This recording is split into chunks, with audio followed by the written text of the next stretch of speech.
Hello, this is a short video about returning to general practice in the middle of the COVID pandemic and how to feel a little better prepared. I'm Paula Wright. We take breaks for a variety of reasons. It might be maternity, sickness, sabbaticals, research, travelling. And because our identity is closely tied in with our role and profession, taking a break is often not just a break, but it means coming back a different person. In this year of the COVID pandemic, it also means coming back to a different world. Here are just some of the changes we've seen. A huge rise in remote consultations, a big fall in referrals and investigations, and a fall in the number of GP appointments booked more than a week in advance. The Academy of Royal Medical Colleges recommends that if you've had a break of more than 3 months from practice, that you are supported back to practice through a return to practice action plan. This would include, for example, any learning that you've done during your break or on return to work, any needs that you have for additional support, supervision or mentoring, additional time in your initial session so that you can seek advice and support, the possibility of doing work that is as an observer or in a supernumerary capacity with a phased return, flexible hours and arrangements, and importantly, some way to get up to date about organisational changes. Here's a COVID checklist for induction. It covers technology, practice systems and external systems. So understanding and skilling up in video consulting, e-consulting and texting patients might be areas for the first section. In terms of practice systems, there's separation of hot and cold streams, how to obtain, don and doff PPE, how triage and face-to-face appointments work. Do doctors see the patients they've triaged or might they see those that others have triaged?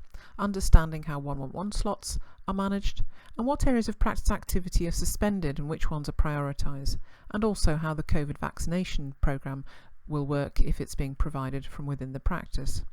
In terms of external systems, there are local pathways, for example, how to refer into the hot hubs, COVID vaccination programme outside the practice, changes in criteria to 2-week wait pathways and other pathways for referrals and investigations, and the processes for holding referrals which are suspended, the use of advice and guidance, and how local urgent treatment centres, A&E and 111 are working together so that you're signposting people correctly.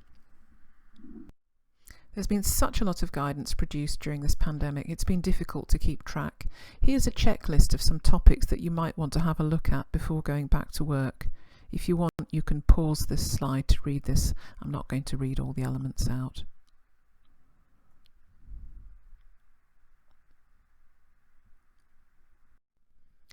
So when you return, you want to be aware of the key sites where you'll be finding information. NHS England, the BMJ, RCGP, eLearning for Health, gov.uk and CKS NICE. And I'll show you some of these pages next. The NHS England and NHS Improvement coronavirus page is an important one with regularly updated section on updates and guidance and on the standard operating procedures. And of course eLearning for Health is free and has a coronavirus specific section. The RCGP also has free resources in its resource hub and latest COVID-19 guidance. The BMA has developed a COVID-19 toolkit for GPs and GP practices. You can come across useful resources anywhere, whether you're at home, on the go, at different workplaces, and having a central cloud folder for resources is a fantastic way to keep track of all this information that you come across, because you can add to it wherever you are and access it wherever you are.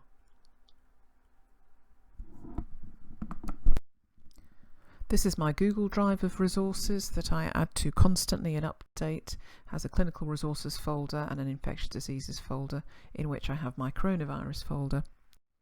And this is my coronavirus folder within that, which is also subdivided into 4 further folders. A question commonly asked is how much CPD you should do when you have a career break. So on the one hand, you have a professional duty to make sure that you are up to date, competent and safe to return to practice. But on the other hand, specifically with regard to appraisal, the RCGP Mythbusters says that you can demonstrate CPD proportionate to your time in work. So what does that mean in practice in terms of your CPD, how much you do and how you do it? Well, Try to have a plan and use your appraisal to help you plan. Remember that you accrue your normal CPD entitlement whilst on maternity leave in any salaried post. Also remember that there are the 10 KIT days, keeping in touch days, or if you're taking shared parental leave, the split days, and you can use these to come into work and do some refresher activities or do CPD. You may find it helpful to keep an eye on some emails from various organisations so that you know what's going on. There's lots of fantastic e-learning in the form of modules or free content from BMJ and RCGP. There are also excellent webinars run by NHS England, for example, and useful podcasts. And crucially, learning from cases is a fantastic way to keep in touch and to stay on top of things. So even discussing cases with colleagues in informal learning groups or social media groups is a great way to carry out some vicarious learning. Finally, remember to check in with your employer to see if any mandatory training is due. This is not an appraisal requirement. Returning to work as a locum mid-pandemic has added challenges. Generally, you've got no fixed base to return to. You might be quite isolated and out of the loop.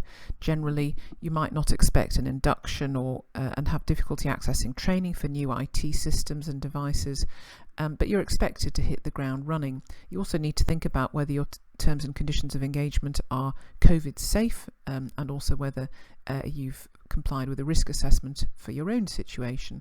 And finally, you need to be sorting out your bookings ahead of your actual return to work date.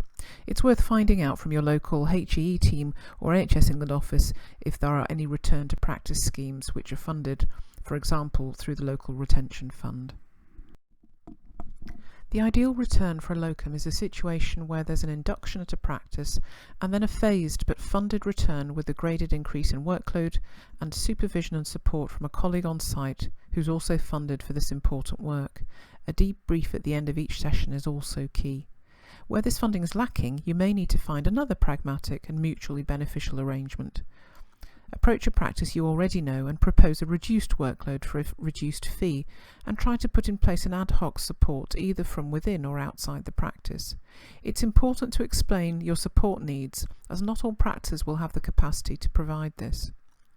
The other pragmatic option is where a locum offered to work in a practice in an entirely pro bono situation in exchange for some on-site supervision and support and a debrief. Both parties are contributing, the practice gains some capacity, and the returning GP is getting the support they need to get back on their feet. If you're returning to work as a locum, I would refer to the BMA Locum Practice Agreement with updated terms relating to the COVID pandemic, and also this blog which I wrote a few months back about starting or returning to work as a GP during the pandemic. On the BMA website, there are tools on hand to help you understand risks to yourself and your practice.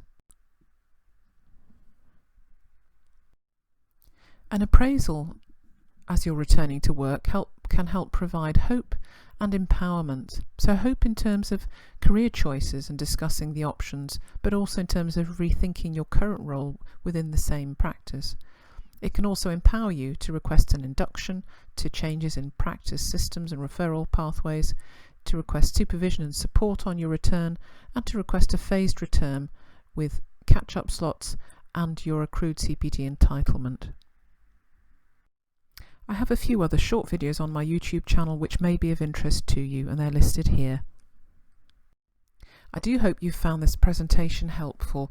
I've spoken to many of you who are thinking of returning to practice and quite anxious about what lies ahead, and I hope that this presentation has been helpful. Do get in touch with your feedback. Stay well and stay safe.